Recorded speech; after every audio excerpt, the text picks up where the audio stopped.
Welcome everyone, my name is Fist Truck. In my eternal search for content to upload, for some odd reason I find myself wanting to upload a video of me breaking the Dark Souls 1 bosses, cause that's what everybody was definitely asking for. Before I get into the rankings, I'm gonna establish some ground rules, aka what I'll be judging these bosses off of. First, fun. Second, design. And then the other three in no particular order: placement, so when you typically run into the boss. Difficulty on rare occasion will have something to do with my judgment.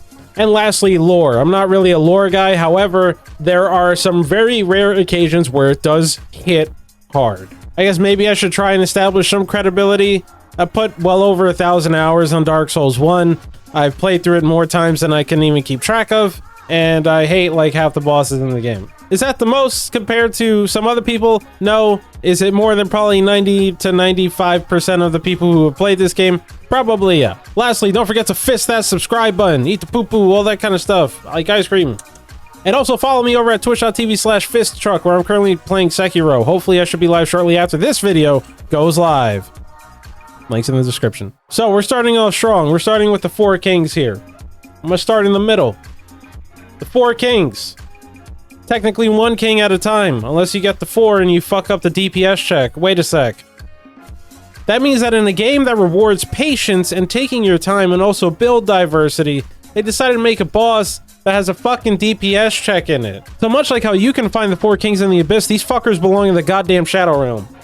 The fact that they felt like putting a fucking DPS check in this goddamn game is insane. And when you're on higher New Game Plus cycles, you have to have your build optimized out the yin-yang. Otherwise, you'll get gangbanged by 4 men, and it's not fun. This boss sucks. Fighting one by himself is kind of fine. When it comes to the moves and shit, it's like, it's whatever. I think the AoE's a little too big, and the grab has way too much tracking. But it's a fucking DPS check. Get that butt shit out my game. Next. Gaping Dragon. This is a boss that you fight in this game. Gaping Dragon at first, design-wise...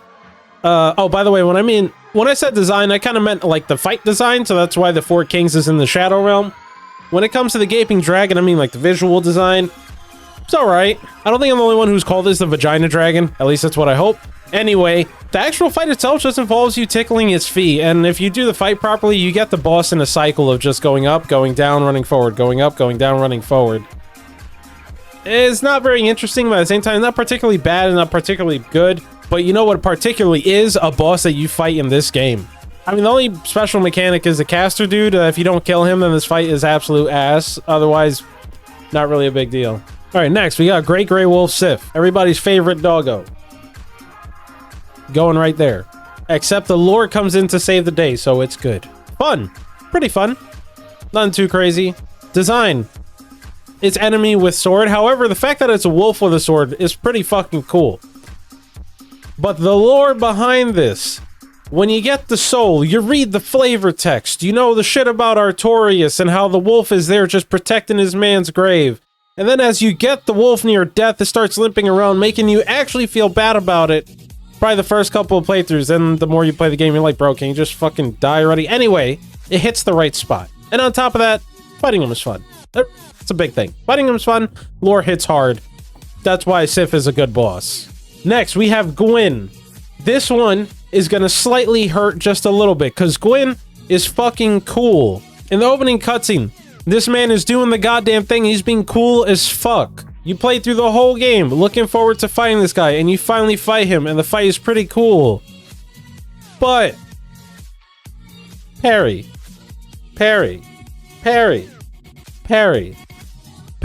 this guy is such a fucking no-brainer that even people who play through the game for the first time will parry the shit out of him, because it's so much easier than actually fighting him. Now, is parrying a way of fighting? Of course it is. However, it's the last boss of the fucking game. He's like the Jesus Christ of Dark Souls, and you parry him to death. Also, the fact that the man shamelessly reads your fucking controller input when you're trying to heal, you're not getting that one by me. He's good. Iron Golem is bad. Oh wait, no, not that bad. Iron Golem is bad. Fighting the Iron Golem is very uninteresting. Fighting the Iron Golem makes you pray to God that he falls off the side of the fucking thing. If he doesn't, then you get mad and contemplate killing yourself so you could try and do it again and have him die by falling next time. His grab hitbox is a little fucking crazy. Not too crazy as some of the later bosses we might get into, but still kind of crazy. Also, the tracking on the grab, he will do this and just like yank and then grab his gooch, which is where you will be standing when you fight this guy. They gave him knockback moves in an arena where it's easy to get knocked off the ledge. They knew what they were doing when they made this guy. Now, is he bad? No. Is fighting him particularly fun? I really don't think so. He's not hard at all. It's just one of those things that's there. Oh, if you don't kill the guy that throws the bombs at you, it's a GG. You might as well just kill yourself. There's that too. Iron Golem is bad. Speaking of bad, we have the Moonlight Butterfly. I have a personal vendetta against this fucking thing. Unironically, all puns intended, the butterfly is still bugged to this very day. I don't have a video clip of it. Maybe I could find one before I upload this. However, the butterfly has this amazing bug where you will start the fight and this bitch will just fucking leave. Just leave the arena. And then you're stuck there and you have to dark sign out or homeward bone. It's so fucking obnoxious. And then the actual fight itself, if you're melee, is incredibly boring and incredibly tedious as you just wait for whenever this creature feels like coming down after just shooting a bunch of shit at you. Or if you're ranged, you show up, you kill, you go, and it's incredibly easy. Now, is it like Four Kings bad where the design is so busted that I think it goes against the game itself? No. And I guess I'm just gonna listen to that part of my soul and keep it in bad. But Moonlight Butterfly is shit. Nito, one of the 4 Lord Souls. Or 5, I forget how many. I'm gonna keep him in here for now. Fun. We're gonna save that part. Design. He's pretty cool. Visually, he's really fucking cool. The actual fight itself, 99% of his attacks are incredibly slow, hard-hitting attacks. Except for the thing where he stabs the ground and screams. Somehow I could play through that game, God knows how many times, and still consistently fuck up dodging that. So the fight itself isn't really all that intricate or interesting, in my opinion. But you have the skeleton, ads. Everybody's favorite part of a boss fight is ads. And if you don't have a holy weapon, those ads turn into AIDS. Because it's really fucking annoying. Now, it's really just a learning curve. The ads really aren't that bad in the grand scheme of things, because if you just aggro the regular skeleton dudes, Nito kills them 99% of the time because he really likes spamming the AoE. However, if you get a bad run or he keeps spamming the AoE and you happen to run into the big skeleton, it's pretty fucking ass. Like, it's pretty shit. Now, in my time fighting Nito, it's really not that bad. I think not aggroing the big guys is kind of a mechanic of the fight at this point. However, the one thing I have not talked about yet is the fact that you have to take fall damage, and a good chunk of it, every single time you start this fight, which I think is garbage. Now, however, it's not as bad as another boss we're gonna get to later, but the fact that you just have to take damage kind of sucks. But lore-wise, he's pretty cool. And looking at it, he's pretty cool. And like I said, the fight itself is inoffensive and in like some sort of sick, twisted way. I find managing the regular skeleton along with him kind of entertaining, sometimes annoying, but the fact that he kills most of the time doesn't make it that bad. Therefore, I think Nito is a boss that you fight in this game. Next. We finally have our first contender for Fuck's Mad Hard. Do I really have to explain this? Probably. I don't, but I'm going to. Ornstein and Schmero. The gank fight to end all gank fights. The gank fight where when you show up to the arena, you're like, haha, I don't have to fight both of them at the same time, do I? Yeah, bitch, you do. And guess what? You will die over and over again. This fight is when hair starts growing on your nuts. This fight tells you that this game is not fucking around, but it also respects you at the same time.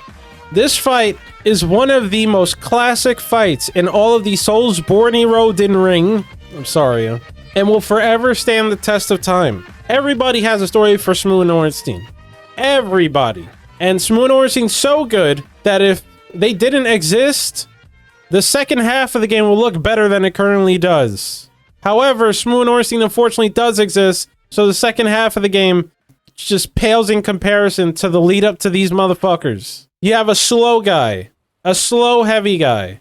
You have a small fast guy. The slow heavy guy hits really hard. The small fast guy doesn't hit as hard, but is on your ass more consistently. You can kite them. You can use the arena to your advantage. Once you finally kill one of them, the fight can go one of two different ways. I'm personally a fan of fighting Ornstein's second phase, though I realize I'm in the minority with that. There's so many more things I could talk about this fight, but this video would last probably 30 more minutes, and it already will. Smoon Ornstein fucks mad hard. Pinwheel is bad. Pinwheel is bad. Is it as bad as Moonlight Butterfly? No. Is it as bad as the Iron Golem? No. Why? Because you show up, you smack him twice, or 3 times, depending on how strong your weapon is, and you leave. And it's over. And that's it. He doesn't annoy you. He's just there. Sometimes I wonder why he exists, especially considering that they make him an enemy literally in the next area. But at the same time, he drops a mask. And you have like a 2 out of 3 chance of really wanting that mask. Now, is loot really something that I should take into consideration when judging these bosses? No. But, hey, my list, right? We got Ceaseless the Scaleless. One of the bosses in this game with a very, very serious mechanic of invincibility. However, let's start here. All you do for the first 5 seconds, you have to pay attention to this mechanic. You run to the other side of the arena. You hit the crystal. He's no longer invincible. I'm so shocked that this dragon has been able to stay invincible for this fucking long, considering that the crystal's so fragile that I'm sure a fucking strong breeze could have come blowing through the cave and would have destroyed that crystal as well. Anyway, after breaking the crystal, it's a fight. It's a fight with a pretty inconsistent hitbox on the cursed crystals that's kind of annoying. If you played pre-patch, his tails didn't do anything, so you would just cheese the boss by standing behind him and then smacking the tails. And then they're like, ha ha ha, good one. And then they patched in the tail attack that pretty much one-shots you. It's a death sentence if you get hit by it. He's a dragon. His only mechanic seems pretty pointless. Like, it's just there for probably lore reasons, and that's about it. And at the end of the day, Thief is a boss that you fight in this game. Somehow, I find Nito with the ads more interesting to fight than Thief. Asylum Demon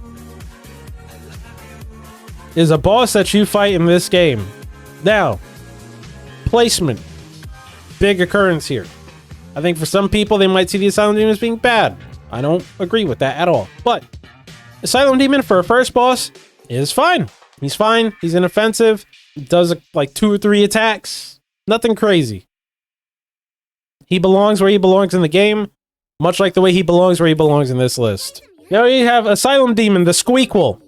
Easily belongs in the fucking Shadow Realm. 4 Kings is probably going to be not the worst, but almost the worst. I can't emphasize how dog shit the Stray Demon is. He is almost a carbon copy of the boss that you fight directly above him earlier in the game. In order to find him, you have to go mega out of your fucking way. And then on top of that, you have to take a shit ton of damage every single time you start the fight. I'm talking with my hands here. Every single time you start the fight, you have to take a huge fall, which does a shit ton of your health and damage.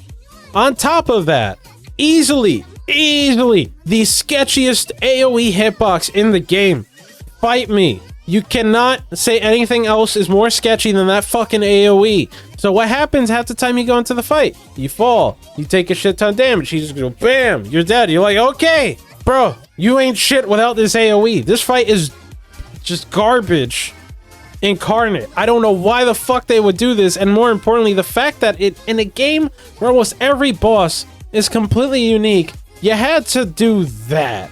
You had to recycle that. And then you didn't recycle it in a way that was cool. You recycled it in a way that was fucking cancer. At least you had Titanite Slab, right? Taurus Demon is a boss that you fight in this game. Now, with that being said, Taurus Demon, the arena is just as important as the boss itself. If you're careless and you just run in, you have the 2 dudes shooting at you, that adds some complexity to the fight. Or every time you start the fight, you climb the ladder, you kill them, then you go aggro the dude, climb the ladder again, do the plunging attack, all that kind of stuff. And then if you are unsure whether or not you want to go for the plunging attack, he jumps up, smacks the shit out of you. The fight is pretty dynamic. I'm almost tempted to put Taurus Demon in good, because for a second boss, I feel like this is a really good second boss. I was thinking about this last night, and to me, Taurus Demon was kind of middle of the road, but the more I think about it, the more I think about the fact that Taurus Demon, for where he is a pretty engaging boss. You can even get him to fucking kill himself by mistake by jumping off the main walkway or whatever. That fuck, he's a high. This is a boss that you find in this game or a very low good. Yeah, I feel like I'm being harsh. I'm gonna put him in good.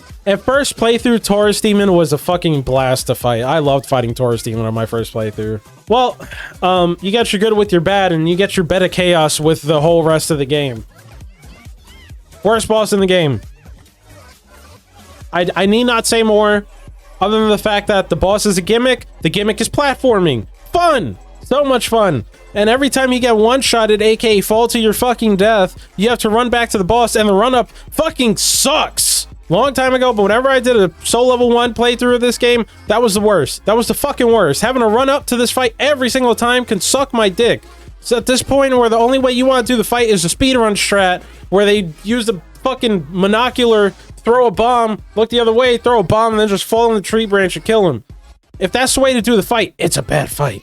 And they know it's a bad fight too. So we go from worst to best. I don't think...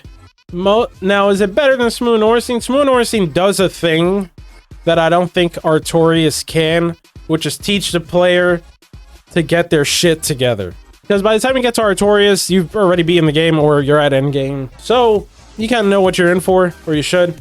But, fighting Artorias is eternally fun. Artorias is a boss that signified where they were going with bosses in this whole franchise series, the games that they were making. They spent like half the fucking game hyping up this man. He's one of the knights. Oh my god, you fight the wolf. The wolf gives you one of the best shields in the game. He also gives you some cool swords if you choose to go that way. You read the flavor text on those, you hear all the shit that he's done, all the things that he does and all that kind of shit. And then you fight him and he has a broken arm. What does that mean? That means he's only one-handing his sword, which means he doesn't get the two-handed attack buff. Also means that he's not using a shield. And he still kicks the shit out of you. He will still kick the shit out of you repeatedly. This is one of the moments where difficulty kicks in a way that just elevates the whole experience, much like Smooth and Ornstein. The fact that the fight is challenging isn't just, oh, hard fight is hard. It's also like, hard fight is hard because it tells the story that the game has been telling the whole time about Artorias being a fucking big dick, and then he, with a broken arm, he's still very big dicked. He's probably the best boss in the game. I don't know. That's a toss-up for me. Acalami. Arguably the hardest boss of the DLC. I think Manus is a bit worse. Acalami is one of the few rare instances where FromSoft makes a dragon fight that doesn't suck dick. Now, with that being said, fighting Acalami is pretty fun, but like every boss that has a breath attack gets kind of annoying with how large they feel like making the hitboxes for those breath attacks. So to me, Acalami is a good. You know, I'm gonna put Acalami as a good. A high good. He's very hard, but more importantly, he's pretty fun. Sometimes you still have the whole camera in the ass kind of thing going on there, which is kind of annoying. But all in all, Acalami, good fight. Now we have Manus. Throw him in here. He who broke the arm of Artorias. He big-dicked the big-dicked. More importantly, absolutely kicks the shit out of you. Only boss in the game that has a combo. And when you get caught in that combo, it's just like, well, I'm dead. Okay, it's over. Now, the magic he does, really annoying. Easily has the potential to one-shot you with the shotgun one. That one's really shit. Fighting Manus is such a fucking rush. Somehow they managed to hit the balance of a fight that's really hard, but also very doable with pretty much any build. And to me, fighting Manus is so fucking fun that he fucks mad hard. I have a soft spot for Manus because he was the last boss I killed when I first played through the DLC. And kind of like pushed me in a way that the rest of the game did not, but more importantly did it in a way that once again makes sense and feels more in line with the rest of the game. It wasn't like a, you know, like whoop. It was a climb. Like, we've been building up to this point and this is a fucking climax. Now, the unfortunate adopted stepchild of the DLC, Sanctuary Guardian. Now, I know with that, I'm gonna start over here. Now with that, I know that makes it sound like the Sanctuary Guardian is shit. Like I'm about to shit on the Sanctuary Guardian. No, but I feel that a lot of people give the Sanctuary Guardian a hard time for no reason. The problem is that the Sanctuary Guardian comes before Artorias. So what is he to most people? The thing that's in the way of Artorias. But when you actually do the fight's pretty fun. And more importantly, the fight kind of sets the stage for what the DLC is going to do to you. Now, I don't know why the fuck they thought it would be a great idea to have it that after you kill this guy, there are 2 of this guy in his arena. That was fucking stupid, but that has nothing to do with the boss itself. Sanctuary Guardian is easily a good fight. It's a good fight. Now, the problem is that it's good next to great, but it's still good. Next, we have the Bell Gargoyle. The Bell Gargoyle does what Smooth Ornstein does in the beginning of the game. Most likely the third boss that people run into. It is yet again a gank that is done mostly right. It's not perfect because sometimes, once again, the fire hitboxes are kind of crazy. And before you know it, you're just getting gangbanged between the 2 of them. It's kind of annoying. They do the justice of having the second gargoyle show up at half health. And also, he's made out of paper, so every time you hit him, he takes a shit ton of damage anyway. More importantly, you rarely run into a time where both gargoyles are breathing fire at you, though it is a thing that can happen. The dynamic between them is pretty good. Nowhere near as good as Smooth Ornstein, but for a third boss, come on. Like, the gargoyle's a fucking classic. Put it there. Gwyn definitely goes above the wolf. Kappa Demon. Oh, okay. Well, it looks like the bottom half of this list is going to get a little more crowded. Kappa Demon is bad. No one can argue with this. You get fucking ganked by dogs. This is what can typically be either the 4th or the 5th boss of the game. You either fight the Moonlight Butterfly 4th or this motherfucker. You go through the fog, and if you don't die within the first 5 seconds, you probably win. Like, that's usually how it goes. The dogs come at you, the Kappa Demon comes at you, they do their thing where they just start shitting all over you, and then if it's like, oh hey, there's stairs. Now you use the stairs to like do a very janky plunging attack all kind of thing and try and separate them because that dog AI is fucking brain dead, so they'll jump off the side pretty much whenever they feel like it. The Kappa Demon just runs upstairs, tries to do a jumping attack on you. The fucking animation breaks in midair. He falls to the ground. It's like, if this is intended, this is fucking busted. Kappa Demon shit. Ceaseless Discharge. Unending Nutting. And all other synonyms that we could use for ejaculation non-stop. Ceaseless Discharge is a boss that only exists because of lore and because for some odd reason they had to make it that fucking thing. Is Ceaseless Discharge fun? Fucking never. Is Ceaseless Discharge design interesting? Only if you get him to Kermit Sewerside. Have you ever tried fighting Ceaseless Discharge the normal way? It's fucking terrible. It's awful. Fucking, I hate it. Yo, to the Shadow Realm with you, you fucking abomination. I'm all for gimmick fights if the gimmick's done properly. This gimmick can suck my dick. Centipede Demon is a boss that you fight? Centipede Demon has a really annoying arena for 10 seconds. The first 10 seconds of the fight is either you live or you die because you have to run to the section that has the big plot of land on it. Now, if you get there, it's perfectly fine, though the camera eats shit for like 75% of the fight. However, the lava does so much fucking damage to you over the like maybe 1 to 2 seconds they have to run on it for, that there are times where you're just running to the plot of land and you just melt. That's shit. But actually fighting the Centipede Demon really isn't all that bad. I mean, he's pretty easy, which is not a negative in any way. Really, in this context, it just means that all the difficulty just comes from the arena as opposed to the boss. And also, like I said, the camera eats shit for most of the fight. However, fighting Centipede Demon, for the most part, I really don't mind. I think just Centipede Demon is just yet another boss that you fight in this game. A low boss that you fight in this game, or a high bad, I'm going to keep them in the middle. Quelaag. Okay. I'm going to go back on a choice. Quelaag is a low good. Taurus Demon is a high average. Quelaag is fun. However, the lava thing gets kind of annoying. And also, once again, the hitbox on the AoE is fucking stupid. However, the fight's pretty fun, but it just doesn't quite hit the same way that the gargoyles do. I will say Quelaag is a moment where you realize that your damage is shit, though. That's a fact. Also titties, but, you know, they're video game titties, like, whatever.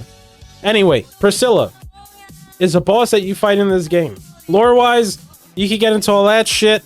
Me, I kind of don't care. The whole mechanic of her walking on the snow and you follow the footsteps when she goes invisible, kind of cool. It's sort of, but she usually crumbles like paper and that mechanic really doesn't get to happen more than like once or twice. Also, trying to cut her tail off is really fucking obnoxious. I think the whole leave or I'll fuck you up kind of thing is pretty cool, but I don't know. It's one of those things that's kind of cool the first time and then just bleh afterwards. Dark Sun Gwyndolin, insert gender joke here, is bad. Right there. That seems about right to me. Dark Sun Gwyndolin. Gwyndolin fucking sucks. Like, doesn't sucks as much as anything below it, but actually fighting Gwyndolin is just incredibly boring and obnoxious. There's an attack that goes through the walls. Otherwise, you take cover on the pillars, which is, you know, because I guess I wanted some Gears of War in my fucking Dark Souls. That's a thing. However, I guess lore-wise, you could say it's cool. That's all I got for Gwyndolin. Gwyndolin's a boss that's there. I pretty much skip, like, every playthrough, almost, because it's like, do I really want to go out of my way of pushing the fucking thing down and back up and to try and get Gwyndolin to show up as, like, or so I could go to Gwyndolin? No, I don't. And lastly, we end this list on a high note. The Demon Fire Sage. Asylum Demon, the threequel, is bad. Is fucking bad. Once again, why? It wasn't enough that you reused the boss once. You reused it twice. What the fuck? Why did you do this? Also, he has the same stupid ass fucking AoE as a Stray Demon does. However, you don't get your ass pounded the moment you show up to the arena, and more importantly, you have room to navigate. Branches are fucking annoying though. Nonetheless, Demon Fire Sage really likes to back up. You will back up like crazy unless you get him in the butt pound loop, at which point GG, you win. Really did not need to use this fight again. Literally could have had no boss there and it would have been better. Just saying. Alright, and with that, brings us to the thrilling conclusion of the definitive Dark Souls boss tier list. Now, you can feel a certain way about whether or not I like or dislike your favorite boss, but fact of the matter is, this is objectively correct. Just like how it's objectively correct that your life will be better if you hit that fucking subscribe button. And also, thank you so much for watching. I appreciate all of you. Let me know in the comments what you think of this kind of shit. I know it went on pretty long. I could get really ranty. I fucking love these games, but I also love talking shit. So there's that too. Anywho, I should be live about 2 hours after this video goes live. So see me over at Twitch. Bye-bye.